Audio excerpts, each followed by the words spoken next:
you checked out all the new handicappers at WagerTalk? If not, here's your chance. You can take 50% off your first daily or 3-day all-access purchase at WagerTalk using coupon code TRYWT. Our new roster of experts is 30 deep, covering sports from all around the world, giving you tons of options to choose from. All you have to do to redeem this offer is go to WagerTalk.com, choose a handicapper of your choice, and use coupon code TRYWT at checkout, saving 50% on your first purchase.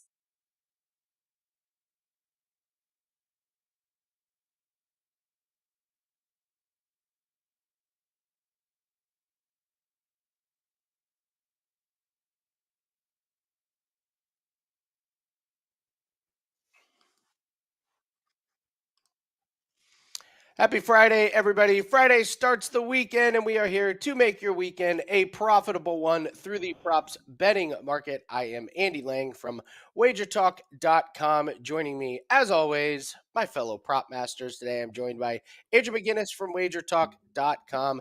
Moneyline at Matt Qualis from SportsMemo.com. Shout out to Matt Josephs. He is traveling today, coming back from his family. So shout out to Matt. Can't wait to his picks on Major League Baseball next week. So, guys, let's just jump right into it. We got some topics to get to.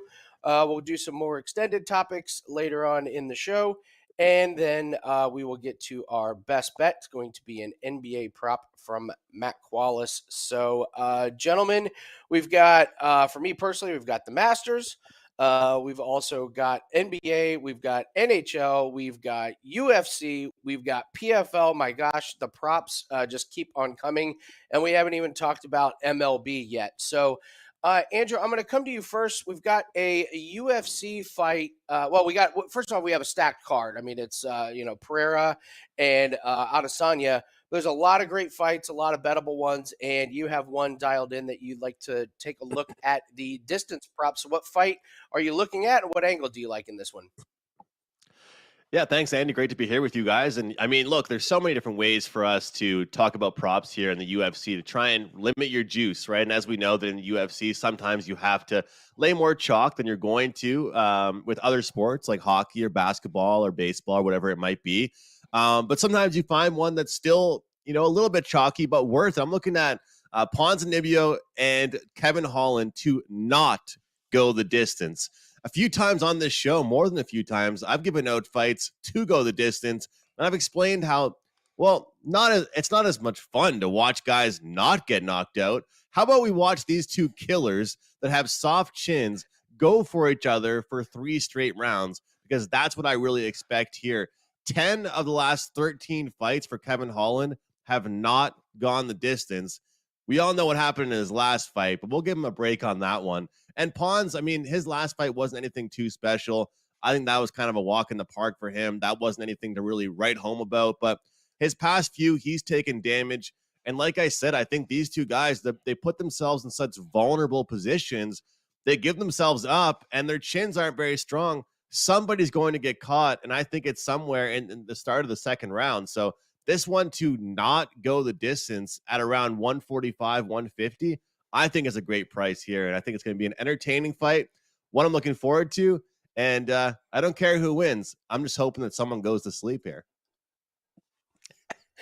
Always love to root for the unders in a UFC fight. That is Adrian McGinnis at WagerTalk.com. I'm going to talk about NBA players I am looking to fade in the playoffs. And this is the time of year where we're starting to look, and we're seeing in NHL and NBA that the stars are shining and they're starting to get a lot of the props. But in the NBA, I think there's some really good spots to fade guys. And I am focusing on the Golden State Warriors, and it's kind of a mess with Andrew Wiggins coming back. So I'm going to be looking to fade Andrew Wiggins and Jordan Poole. Jordan Poole just does not get it done when he's coming off the bench, and the Warriors have their full lineup. And when they do have Andrew Wiggins, if Wiggins looks like he's back to shape and he looks like the Andrew Wiggins of old, the Warriors are going to go back to their normal lineup. And that means Poole is coming off the bench, and he's just not going to get the shots and the crunch time minutes that he normally gets. So you're looking at some unders. And if you go back to last year's playoffs, he really struggled when they had their full lineups. And in these close games, he's just not in there in crunch time. His defense is too much of a liability. So if Andrew Wiggins looks good when he comes back into the playoffs, I will be fading Jordan Poole again. And this is a strategy that you need to just take it every single game. You can't, pick and choose. You just say, you know what, if this series goes 7 games, I think Poole's going to go under his points or PRA in 5 of them. So I'm excited to get Andrew Wiggins back because he was a cash cow for his points, rebounds, and assists last year. And if he comes back and he looks good, Jordan Poole is going to be a fade coming off that bench. So that is going to be a player that I'm looking to fade once the playoffs start. Matt, coming to you, out of left field, like a right cross hook, you put this topic in our Slack channel. I was like, whoa, where did this one come from? This is great. It doesn't get much more prop than this. The NBA draft, and not just the draft as a whole, one specific position and a player you like to go there. So please tell us about the NBA draft and this number 2 pick that you like. Yeah, guys, if you know me, I just absolutely obsess over the NBA, all things NBA. So I'm already cracking into the NBA draft.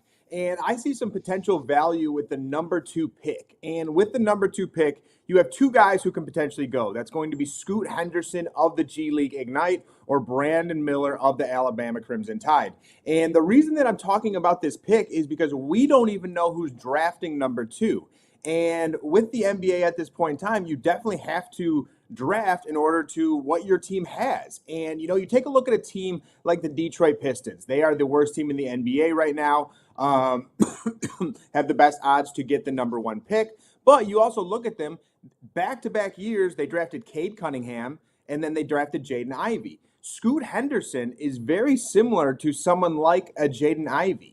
He's very explosive. He's a ball-dominant guard. He doesn't have that shot very developed, plays solid defense, young, raw talent. So for me, when you take a look at that, there's not a ton of sense to be made for the Pistons taking someone like Scoot Henderson. Scoot Henderson, again, is minus 290. Brandon Miller is plus 240. And as we know in the NBA right now, the future of the NBA is with the wing. Brandon Miller is a great wing player. He's long, he's lengthy, he has an outside shot, which also benefits players like Cade Cunningham and Jaden Ivey. So for me, you take a look at the Pistons, I don't really see the Pistons taking Scoot Henderson. Then you move on to the Houston Rockets, who are the second worst team in the NBA.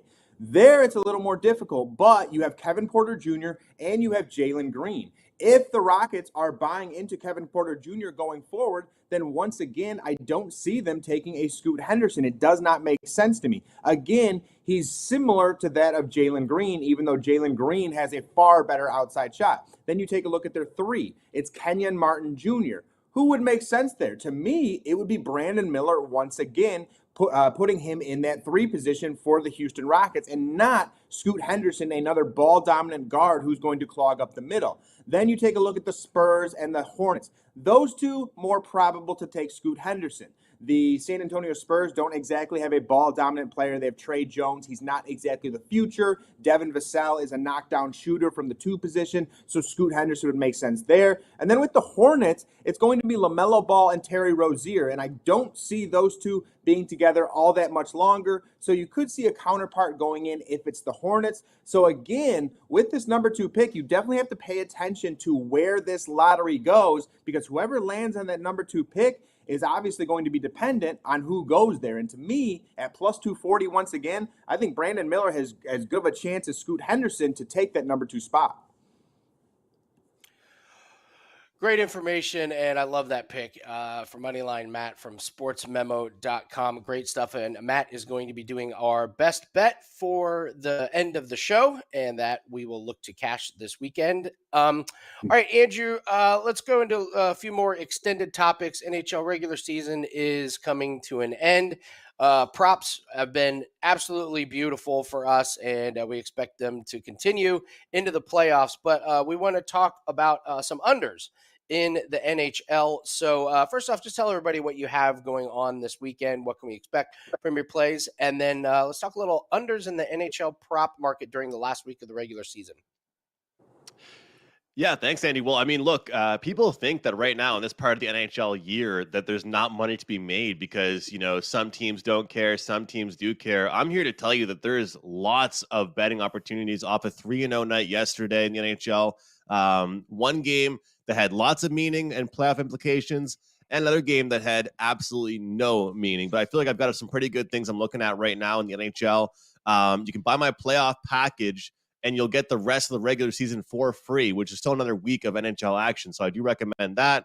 MLB off to a 10-3 start to the season. So dropped a big play yesterday, but still looking pretty good. But as far as these unders, Andy, look, I mean, I hear you, in my head saying, wow, I love the Stars doing so well come playoff time. The Stars do so well come playoff time.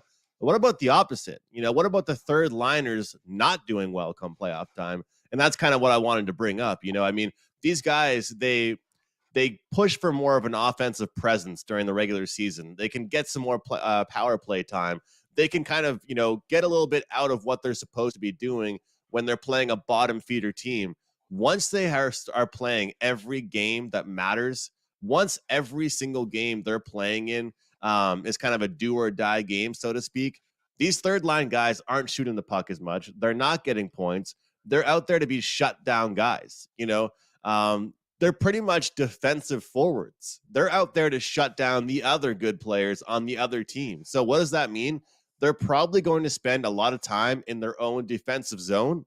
And when that puck gets cleared out of their zone, they're going to go off. And then, take Tampa Bay, for example.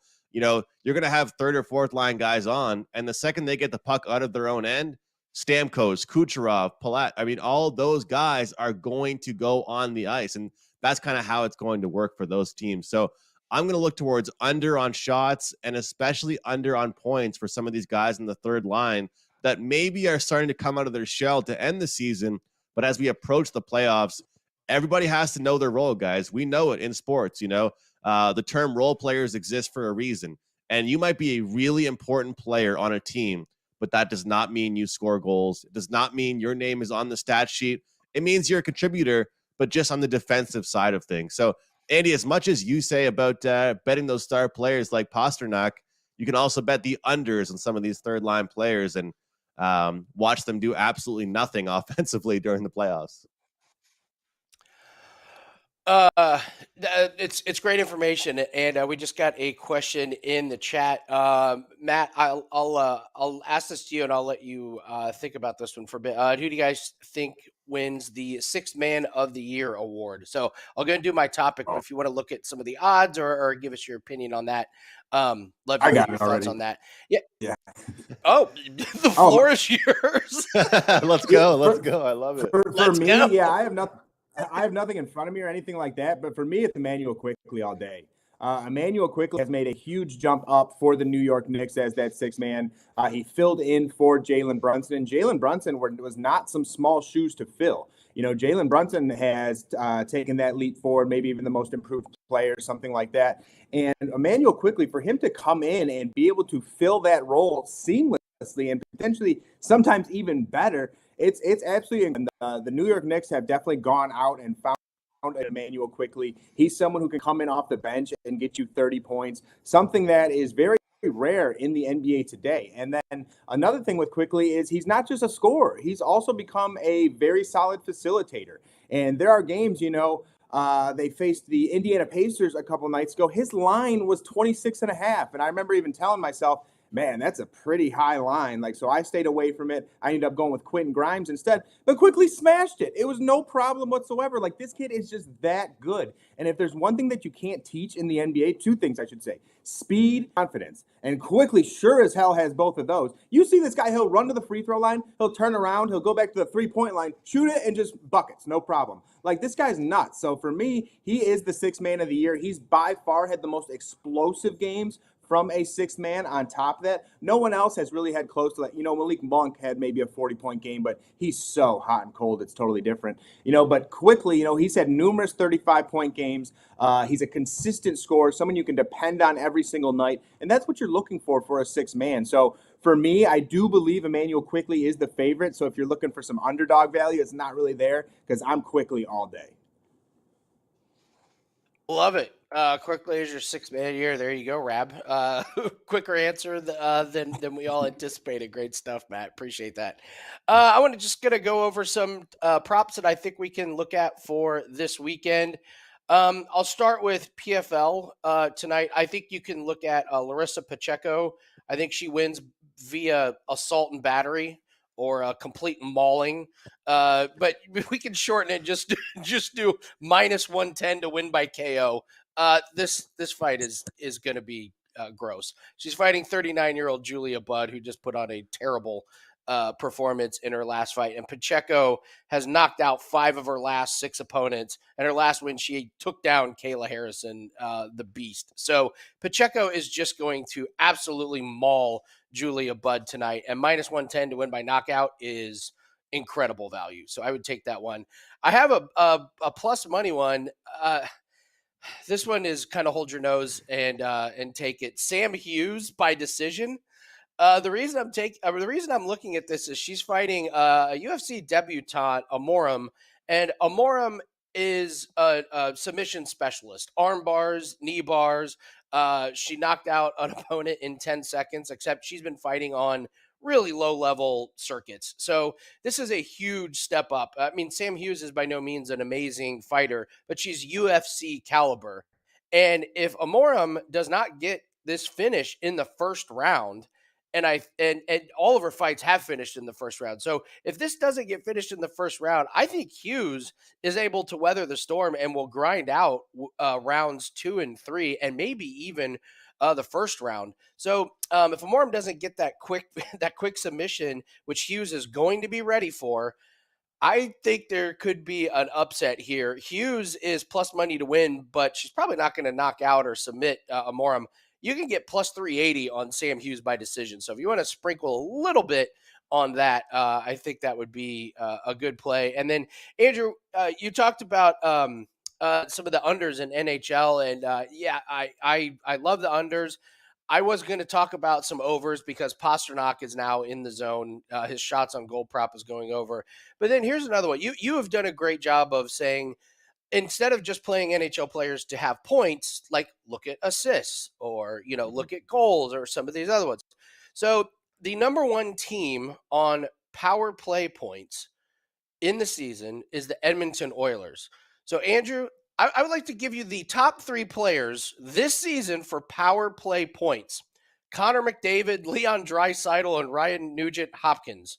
What do they all have in common? They play for the Edmonton Oilers. They score the most goals. They have the most points. And Andrew, correct me if I'm wrong. This team, they have the same power play unit that basically plays the entire power play, correct? Like the same unit goes out there and plays like the full 2 minutes. And isn't that a little bit different than what some of the teams do? Is that why we're seeing Oilers have all of the same players scoring all the goals? Is that right? Most definitely. I think they only swap out like 1 or 2 players. I mean, if you're a coach of McDavid, are you going to tell him to come off the ice? I'm not telling him to come off the ice. One thing, Andy, I don't want to get off topic, but people say, and I love how you've been getting into hockey the past few years. People discredit Leon Draisaitl because like half his points come on the power play. What are your thoughts on that? I mean, some people are comparing it to free throws in the NBA, but I think it's way different. He just executes on the power play, but that's why I think Draisaitl does not get the credit he deserves. If he was on any other team and not playing with McDavid, he's known as a superstar. But because he's kind of like, it's like Pippen and Jordan. Yeah, I mean, why is that a knock? I would say, don't you want to be the best at something? Isn't your best chance to score goals in the NHL on power plays? Don't you want the best power play unit possible in the NHL? Don't you want to be the best player on the best power play unit team? And so how can we cash in on this? You're getting a discount on these guys to not just have a point, but to have a power play point. So if like Connor McDavid is like minus 250 to have a point, you can grab him like minus 160 to have a power play point. If Edmonton scores a goal on the power play, two of these guys may get a point, sometimes three of them. Like if McDavid scores the goal and Draisaitl and Hopkins, both have assists, you got 3 points on the power play just on one goal. So when Edmonton has the power play, the same people are going to be out there. Draisaitl is just a magician with his passing and setting up the offense. So when you're looking at Edmonton going into the playoffs, I mean, you get these super juiced numbers on points and assists. But take a look at the power plays because they're the best team scoring power play points. This is the unit that plays the entire power play, and these three lead the NHL in power play points. So you're going to save yourself a ton of juice just by playing that one. So those are some plays I'm looking forward to playing throughout the rest of the regular season and definitely going into the playoffs. So, Matt, you've got a topic that I have talked about for a while. Andrew has talked about for a while, and I'd love to get your thoughts on it. We are talking about live betting in the UFC. This can be a blessing and a curse. What are your thoughts on how we can attack live betting while these fights are going on? Yeah, honestly, Andy, I was looking at this card, and there are definitely a couple opportunities where I prefer to live bet over betting before the fight. And it can be, like you said, it can be one of the top values on every card, or it can be something that comes back and bites you a little bit.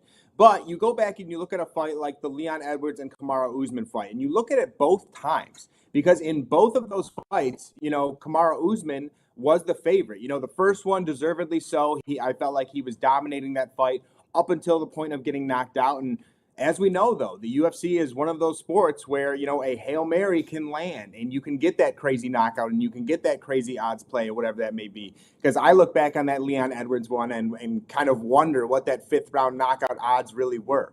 But again, if you wanted to live bet that, that's something that's available to you as well. But the second time, I saw a better opportunity there. Because with that fight, that was a fight I was on Leon originally. But as it was going on, when the 3rd round came around, I felt like Leon was winning that fight. I felt like the tide was turning. But the odds makers did not agree with me. Usman was still the favorite there. So because of that, you have someone like Leon Edwards who at that 3rd round was potentially up 2 rounds to 1 and was still getting plus money odds against someone like Kamaru Usman. And, the reason that I chose this topic today was because you obviously have to go back and look at the Alex Pereira and the Izzy fight. And something very similar could happen here this Saturday because Izzy is the more technical striker. He's the more precise guy. He's going to piece you up. He's going to hit, stick, and move and things of that nature, while Alex Pereira is the power guy.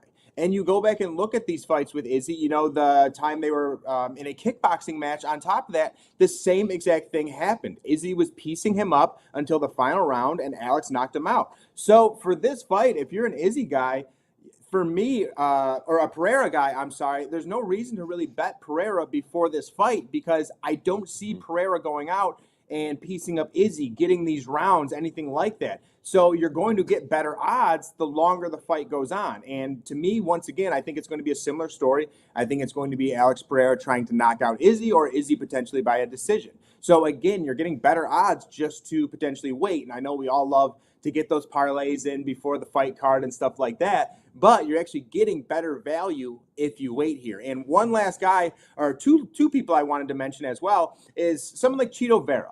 Chito Vera does the same thing almost every single fight. He's a very, very slow starter, almost always gives up the first round, and we saw it hurt him against Corey Sandhagen. Corey Sandhagen got that done pretty easily just because he's so active. He got it done with his movement.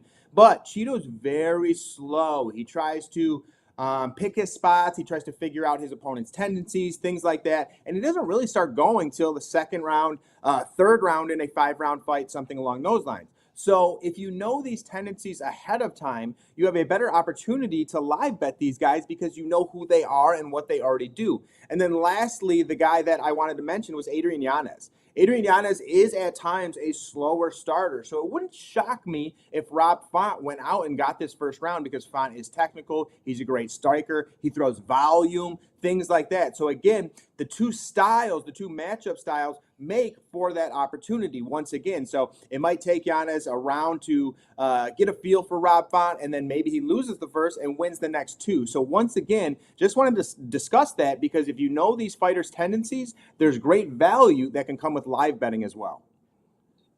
Great stuff. I will. Yeah, good stuff, Matt. I will add to that. I think now, at least my lesson learned has been you can really only live bet these in between rounds. The Mhm. reason is the fights that are actually where the fight is in real time is completely different to when you're getting that line on the books. I've told the story before. We did a test where I knew somebody that was at the fights, and I was like, "Call me and let's see how far off like my viewing is compared to real time." And we were Oh, 45 seconds to a minute behind. So like when you're seeing these lines on the book, you're a minute, maybe 45 wow. seconds behind. So, yeah, so you can get burned if you're like, oh, this guy's winning. And then, like, 30 seconds No. later, he gets flatlined and is like stumbling around. And you're like, oh my God, what happened? But live in the arena, the books knew exactly what was happening. So, in my opinion, the only way that you can really effectively and safely to protect yourself bet these is in between rounds.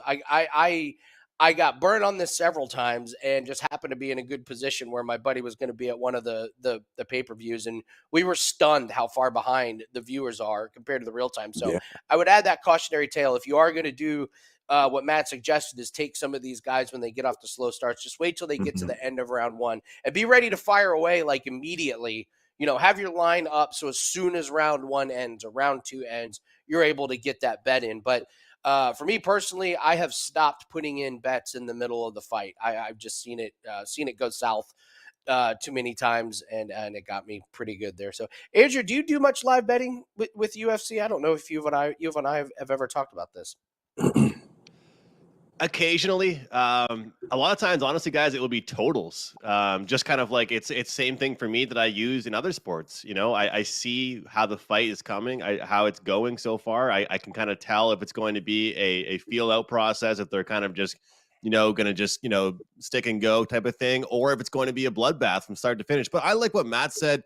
Not even just from a live betting perspective, but just from a method of victory perspective, right? We've talked about method of victory all the time on this show. But definitely the live betting factor is there. But let's be honest here. Everyone's acting like Pereira was the one that just dominated from start to finish. Like all I've heard all week is how much better he is than Izzy. Like, is he that much better, or does he just have his number? Because I get it. A win is a win. We always say that in every single sport. But let's not act like he was like piecing him up for 4 or 5 rounds. I'm tired of hearing that in the media. I agree wholeheartedly with what Matt said there. I mean, if you like Michael Pereira, you look towards betting in game or between rounds, or you bet him inside the distance. And I'd say you bet Izzy by points. You know what I mean? Like you're getting a little bit of a price there on Izzy to win the fight. You're getting a way better number there on him to win by points. And I feel like that, all trash talk aside, guys, let's be honest here.